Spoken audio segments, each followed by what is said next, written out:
Bismillahirrahmanirrahim. Assalamu alaikum 10th class. Hope so dear students you are doing well and are in best condition of health and demand.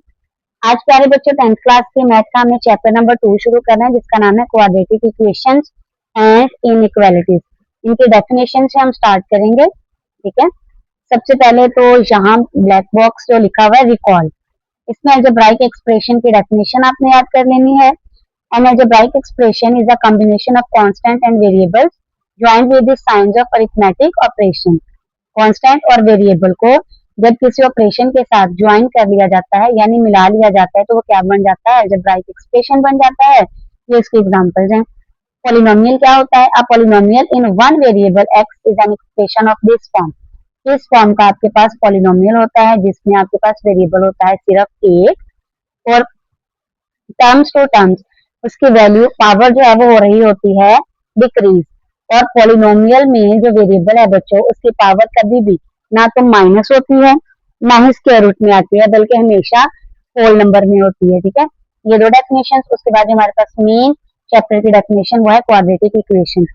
Equation which is second degree polynomial, इसका हल quadratic equation. ऐसी equation बच्चों जो second degree हो यानी कि ऐसी equation जिसमें हमें हाईएस्ट पावर 2 नजर आ रही हो वो क्वाड्रेटिक इक्वेशन कहलाएगी। 2 से अगर ज्यादा पावर नजर आ रही है तो वो क्वाड्रेटिक इक्वेशन नहीं है। 2 से कम पावर नजर आ रही है तो वो भी क्वाड्रेटिक इक्वेशन नहीं होगी।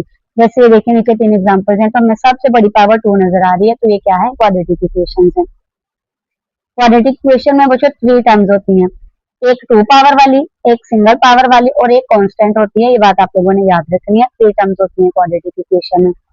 उसके बाद नोट में आ जाए तो यहाँ पर इंपॉर्टेंट एमसीक्यूज पड़े हुए हैं। कह रहा है A B C 3 real numbers हैं जिसमें ए भी 0 नहीं है बी भी 0 नहीं है। ये फिर आपके पास जो है ये स्टैंडर्ड फॉर्म बनेगी क्वाड्रेटिक इक्वेशन की। क्या? A X square plus B X plus C is equal 0। ये देखिए 3 टर्म्स है ना, एक एक्स स्क्वायर वाली, एक एक्स वाली और ये क्या है कांस्टेंट और इक्वल किसके आ रहे हैं, 0 के। ये बच्चों जर्नल फॉर्म है क्वाड्रेटिक इक्वेशन की।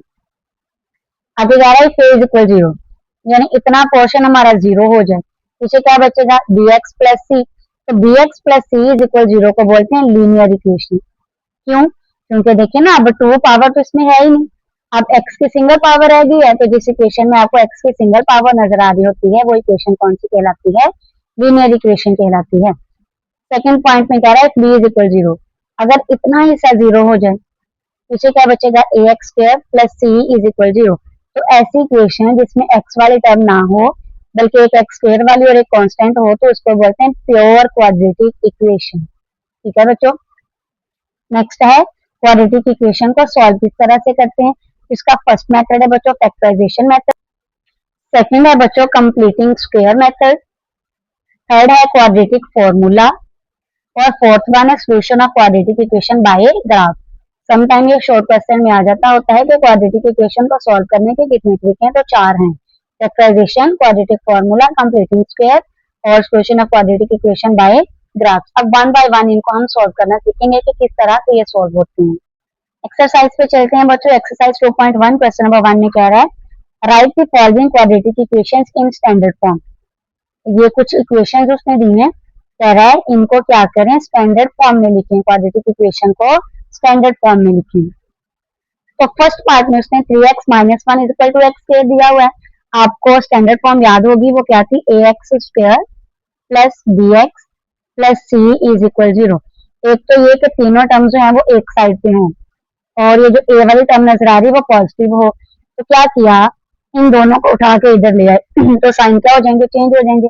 प्लस 3x इधर आके माइनस 3x और माइनस 1 इधर आके क्या हो जाएगा प्लस 1। तो दूसरी साइड पे क्या बचेगा 0। तो देखिए जनरल फॉर्म बन गई क्वाड्रेटिक इक्वेशन की, यही हमने करना था। सेकंड पार्ट में देखें बच्चों 2x इस ब्रैकेट के साथ पहले सॉल्व हो जाएगा, 2x को x के साथ सॉल्व करें 2x स्क्वायर, 2x को 1 के साथ सॉल्व करें 2x आएगा इक्वल, ऐसे 4 को 2x के साथ सॉल्व करें 8x आ जाएगा और 4 3 क्या बन जाएगा 12 बन जाएगा।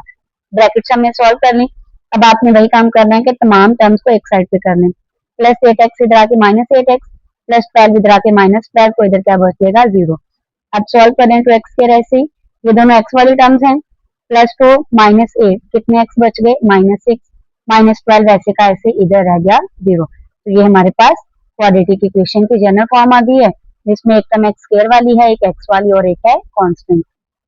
थर्ड पार्ट देखें बच्चों, तो ब्रैकेट तो कोई भी नहीं है, सिर्फ हमें क्या जरूरत है तमाम टर्म्स को एक साइड पे करने की। प्लस 4x दूसरी साइड पे जाके माइनस 4x बन जाएगा, प्लस 7 दूसरी साइड पे जाके माइनस 7, तो इधर वाली साइड पे बच गया 0।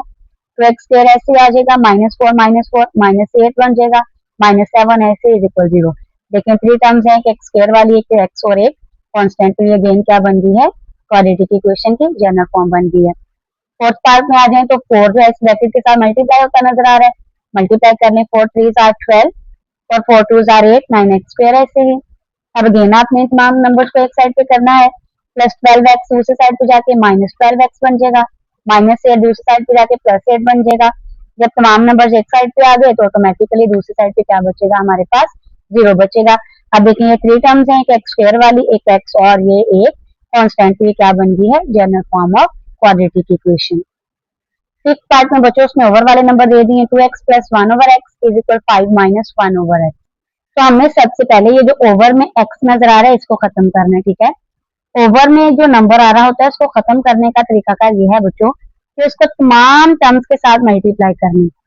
2x multiply by x plus 1/x multiply by x is equal ऐसे 5 multiply x minus 1/x multiply by x को खत्म करना था ना, तो तमाम टर्म्स को x के साथ मल्टीप्लाई कर लिया। अब x को 2x के साथ मल्टीप्लाई करें तो 2x स्क्वायर बन जाएगा, यहाँ से x के साथ कटिंग होके 1 आ जाएगा, 5x के साथ मल्टीप्लाई होके 5x आ जाएगा, x के साथ मल्टीप्लाई होके -1 आ जाएगा। तो देखिए ओवर खत्म हो गए, ब्रैकेट्स भी खत्म हो गई। अब आपने तमाम टर्म्स को क्या कर लेना है, एक साइड पे कर लेना है, प्लस 5x दूसरी साइड पे जाके -5x, -1 दूसरी साइड पे जाके +1 बन गया, 2x स्क्वायर एक ही है तो ये ऐसे आ जाएगा, -5x भी अकेला ही नजर आ रहा है, ये भी ऐसे आ जाएगा, +1 +1 +2 बन जाएगा और दूसरी साइड पे क्या है हमारा 0 है। लेकिन ये थ्री टर्म्स है, एक एक्स स्क्वायर वाली, एक एक्स और ये कांस्टेंट, तो ये क्या बन गई है, general form of quadratic equation. Last part है बच्चों इस क्वेश्चन का, दोनों साइड पे ओवर वाली नंबर्स हैं और बीच में क्या है, इक्वल है। तो जब दोनों साइड पे बच्चों फ्रैक्शन और बीच में इक्वल आ रही होती है तो वहां आपने क्या करना होता है, क्रॉस मल्टीप्लाई, यानी ये नंबर x के साथ मल्टीप्लाई जबकि ये नंबर 1 के साथ मल्टीप्लाई हो जाएंगे। x into 6x + 6 is equal 1 into 20 minus x, इनको मल्टीप्लाई कर लें, x को 6x के साथ मल्टीप्लाई करें तो 6x का स्क्वायर आएगा, x को 6 के साथ मल्टीप्लाई करें तो 6x आएगा, 1 को जब इस पूरे ब्रैकेट के साथ हम मल्टीप्लाई करेंगे तो ऐसे का ऐसे आ जाएगा, ठीक है। ओवर भी खत्म हो गया, ब्रैकेट भी खत्म हो गई है। अब इन तमाम नंबर्स को एक साइड पे कर लें, +20 इधर आके -20, -x इधर आके +x, तो इधर वाली साइड पे बच गया 0। एक्स स्क्वायर वाली वैल्यू एक ही नजर आ रही है वो ऐसे आ जाएगी, +6x + 1x, तो कितने x बन गए, 7x, -20 ऐसे इज इक्वल 0।